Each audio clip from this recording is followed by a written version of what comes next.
चरम सीमा पार कर गई तो भारत माता के वीर सपूतों के सब्र का बांध टूट गया और मंगल पांडे, रानी लक्ष्मीबाई, नाना साहब, बेगम हजरत महल, तात्या टोपे जैसे अनेकों मां के लालों ने आजादी की ऐसी ज्वाला प्रज्वलित की जो चंद्रशेखर आजाद, सरदार भगत सिंह, अशफाक उल्लाह खान आदि के क्रांतिकारी कदमों से अंततः 15 अगस्त 1947 में भारत को आजादी का सुनहरा वरदान दे दिया। उत्तर प्रदेश की इस पावन धरती पर जन्मे मंगल पांडे ने राष्ट्र प्रेम और दिलेरी का बंगाल के बैरकपुर में ब्रिटिश सरकार के विरुद्ध विद्रोह का बिगुल बजाया। क्रांति की इस चिंगारी ने धीरे धीरे शोला बना सारे देश को अपने लपेटे में ले लिया। उत्तर प्रदेश की मेरठ छावनी के विक्टोरिया पार्क में 9 मई 1857 को भारतीय स्वतंत्रता संग्राम का आगाज हुआ। 72 भारतीय सैनिकों ने जब मेरठ से दिल्ली के लाल किले की ओर कूच किया तो इस आंदोलन की आग समूचे देश में भड़क उठी। मजदूर, किसान और आम आदमी के दिलों में भी आजादी की ना बुझने वाली एक लौ प्रज्वलित हो गई। एक छोटी सी चिंगारी अब आग की तरह मेरठ से बिठूर, लखनऊ, गोरखपुर, अयोध्या, बरेली और झांसी से होते हुए देश के अधिकांश हिस्सों में फैलने लगी।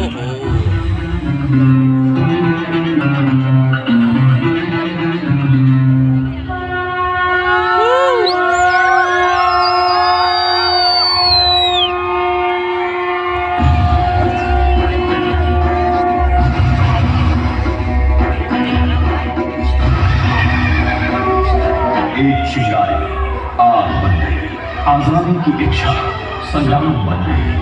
झांसी की रानी वीरांगना लक्ष्मीबाई ने कहा, मैं अपनी झांसी नहीं दूंगी। और वो अपने इस कथन पर आखिरी सांस तक अडिग रही। उनके अदम्य शौर्य की गाथा आज भारत के जन जन की वाणी बन गई है। वीरांगना लक्ष्मीबाई औरत होते हुए मर्दानी बनकर रानी लक्ष्मीबाई अंग्रेजों की सेना और सेनापतियों पर टूट पड़ा करती थी। उन्होंने अपनी बहादुरी से ग्वालियर के किले पर कब्जा कर अंग्रेजों को आश्चर्यचकित कर दिया था।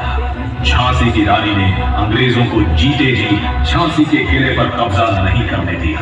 चारों ओर से घिर जाने के बावजूद उन्होंने वीरता, धीरता और गंभीरता से लड़ते हुए मातृभूमि की रक्षा करते करते 17 जून 1858 को अपना बलिदान दे दिया।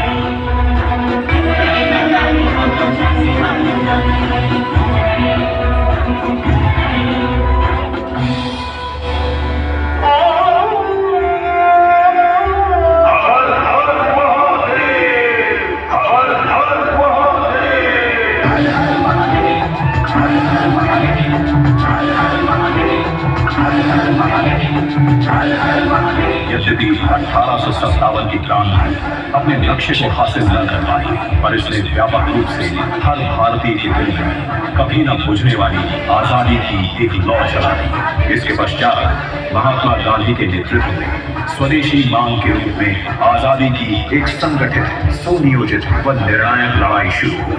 गोरखपुर के चौरी चौरा कस्बे में आजादी की आवाज को शांत करने के लिए अंग्रेजी हुकूमत ने मार्शल लॉ लगा दिया। भारत के वीर सपूत फिर भी डटे रहे और शांति प्रदर्शन करते रहे। 4 फरवरी 1922 को असहयोग आंदोलन के दौरान आंदोलनकारियों और पुलिस के बीच मुठभेड़ हुई और गोरी सरकार ने निहत्थे लोगों पर गोली चला दी, जिसमें 22 पुलिसकर्मी और 3 नागरिक मारे गए। इसे सुन देशवासियों का खून खौल उठा और उन्होंने अंग्रेजी संस्थानों को आजादी की ज्वाला में भस्म कर दिया।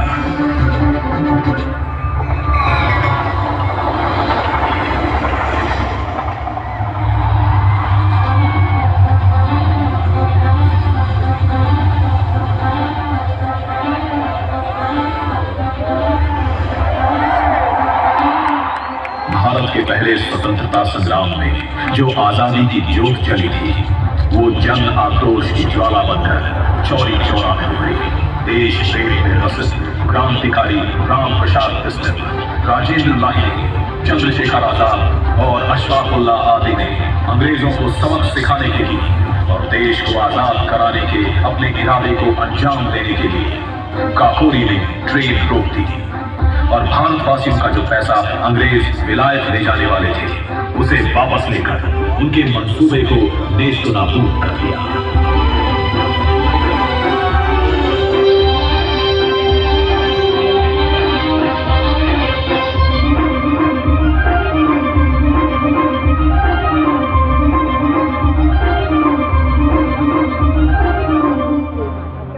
दूसरे विश्व युद्ध में जब सारा संसार जंग के अंगारों में जल रहा था और लोगों में खौफ और खलबली थी, ऐसे समय में भारत माता के सपूत नेताजी सुभाष चंद्र बोस ने देश को गुलामी के शिकंजे से मुक्त कराने के लिए अपने बल पर Indian national army Azad Hind फौज का गठन किया।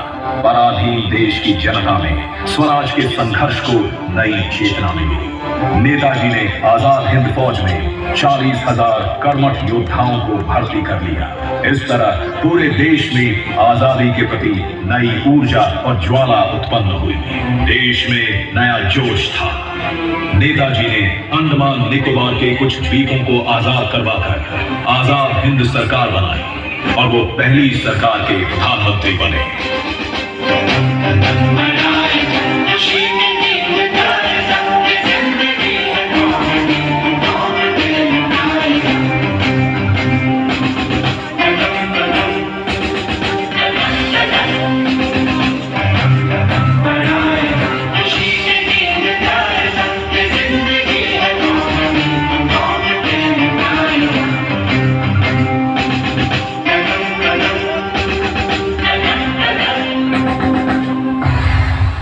लाखों देशवासियों का त्याग और बलिदान अंततः रंग लाया।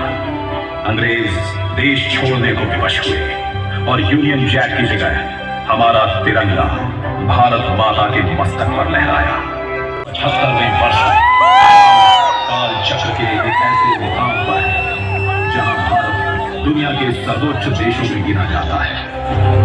हम सौभाग्यशाली हैं कि भारत माता के सच्चे और नेक सपूत माननीय नरेंद्र मोदी जी की दूरदृष्टि और दिशा निर्देशन में भारतवर्ष एक नई आजादी का अनुभव कर रहा है।